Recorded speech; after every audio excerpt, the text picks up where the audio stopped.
হরে কৃষ্ণ সবাইকে। চলো দেখে নিই পার্টনারের কী ফিলিংস এই মুহূর্তে। ভিডিওটা যখনই তোমরা দেখছো সেই মুহূর্তে পার্টনারের কী ফিলিংস। ইউটিউব থেকে যারা দেখছো সাবস্ক্রাইব করে দিও, আর যারা ফেসবুক থেকে দেখছো লাইক ফলো করতে ভুলো না। কার্ডের সঙ্গে নিজেকে কানেক্ট করো, পার্টনারকে মনে করো, আর ইউনিভার্সকে একটা গ্র্যাটিটিউড জানানোর জন্য, এনার্জিটাকে ক্লেম করার জন্য এখানে একটা কমেন্ট করবে 444, তার সাথে ভিডিওটাকে একটা লাইক আর শেয়ার করে দেবে। চলো দেখে নাও পার্টনারের কী ফিলিংস। সবাই পজিটিভ থাকো।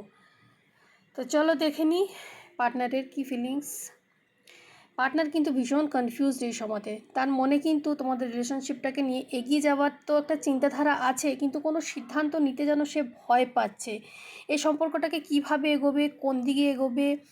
ভালোবাসা আসছে তার মধ্যে, কিন্তু কিভাবে এগিয়ে নিয়ে যাবে সেটাই সে কিন্তু এই মুহূর্তে বুঝতে পারছে না। সে একটা স্টেবল রিলেশনশিপ চাইছে, সে ভালোবাসে, প্ল্যানিং মোডে তো আছে, কিন্তু অ্যাকশান নিতে কোথাও না কোথাও ভয় পাচ্ছে।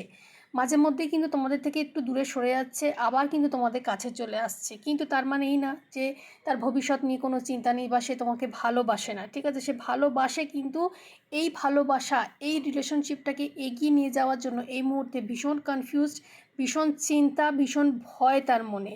কিছু একটা জিনিস নিয়ে ভীষণ ভয় পাচ্ছে। তাকে একটু সাপোর্ট করো, তার সঙ্গে কথা বলো, আর রিলেশনশিপটাকে ঠিক মতন এগিয়ে নিয়ে যাও দুজনাই মিলে।